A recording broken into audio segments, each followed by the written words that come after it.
नमस्कार, स्वागत है आपका बेटियों को समर्पित हमारी इस खास पेशकश में। मैं हूं आपके साथ मीना शर्मा। वैसे तो भारत की ऐतिहासिक और पारंपरिक विरासत योग है, जिसे दुनिया भर में भारत के प्रधानमंत्री ने पहुंचाया है। मगर इस विरासत को सहेजकर दिल्ली की एक बेटी ने हौसले की वो मिसाल कायम की है जो सुनता है हैरान हो जाता है। योग को दुनिया भर में पहुंचाने वाले प्रधानमंत्री भले ही इस बेटी को नहीं जानते हों, लेकिन ये पिछले 18 सालों से योग साधना में जुटी हैं, वो भी देश की राजधानी दिल्ली में।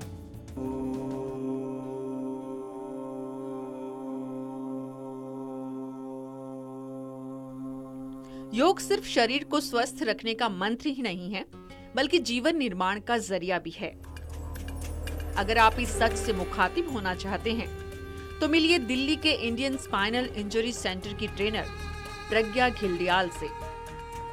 एक ऐसी टीचर जिसने योग के जरिए न सिर्फ अपने जीवन को खूबसूरत बनाया, बल्कि दूसरों की जिंदगी भी रोशन कर रही हैं। मैंने जो भी पढ़ाई करी है योगा में पढ़ाई करी है। मेरा पैशन था योगा। मेरे घर में डोरबेल भी योगा की थी, मेरे घर में मैगजीन्स भी योगा की आती थी। मैंने बहुत सारे योगा के कोर्सेज किए हैं, मैंने मेडिटेशन बहुत ज़्यादा अटेंड किया है। लेकिन जब मुझे इंजरी हुई तो मुझे ऐसा रियलाइज़ हुआ कि शायद अब मैं ज़ीरो पे खड़ी हूँ अपनी लाइफ पे। जी हाँ, प्रज्ञा 23 साल की थी। योग सिखाने के लिए सुबह सुबह 5 बजे अपने घर से निकली थी, लेकिन 2 मई 2005 की वो सुबह एक हादसे का शिकार हो गई। स्कूटी पर सवार प्रज्ञा को नौसिखिए कार सवार ने टक्कर मारी और 10 सेकंड की एक दुर्घटना ने उसकी जिंदगी के मायने बदल दिए।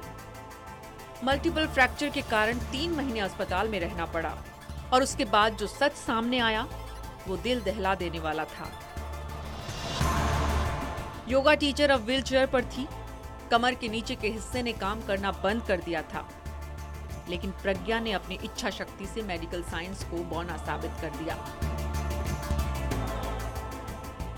2 महीने बाद मैंने डॉक्टर को एक दिन सामने बुलाया और मैंने बोला कि मुझे ये जानना है कि क्या मैं कभी चल पाऊंगी या नहीं चल पाऊंगी, क्या मेरे फ्रैक्चर्स ठीक हो पाएंगे कि नहीं हो पाएंगे, क्योंकि मैं योगा सिखाती हूँ और मेरा काम ऐसा है कि मैं फुल बॉडी यूज़ करके जब पोस्चर्स डेमोन्स्ट्रेट करती हूँ तभी मैं क्लाइंट को समझा पाती हूँ। तो डॉक्टर ने स्माइल किया और बोला कि ये चीज़ हम कभी किसी पेशेंट को बोलते नहीं हैं, क्योंकि ये चीज़ बहुत डिप्रेसिंग है किसी को बोलना कि आप कभी चल नहीं पाओगे। डॉक्टर के कहे शब्दों से निराश होने की बजाय प्रज्ञा ने उसी में आत्मविश्वास तलाशा। योगा और मेडिटेशन के दौरान पढ़े और सुने गए वो शब्द ही अब आगे का रास्ता तय करने का सहारा बने। Positive attitude, will power, inner strength, इन शब्दों ने दवा बनकर प्रज्ञा को नया जीवन दिया।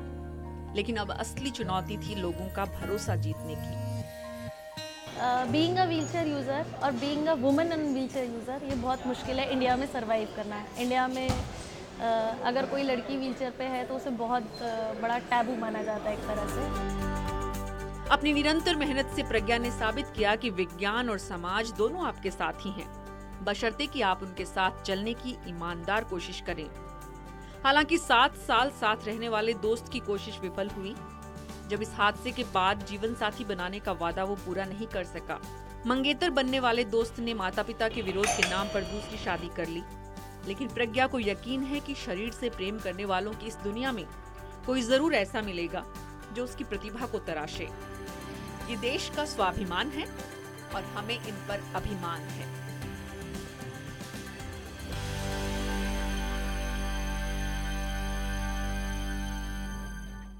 प्रज्ञा के जुनून ने नियति को बदल डाला, तो कल आपको मिलवाएंगे झारखंड की सोनाली से, जिसकी लगातार कोशिश ने देश में एसिड अटैक के खिलाफ बड़े आंदोलन को जगह दी। बस आप देखते रहिए, अब के बरस मोहे बिटिया ही दीजिए।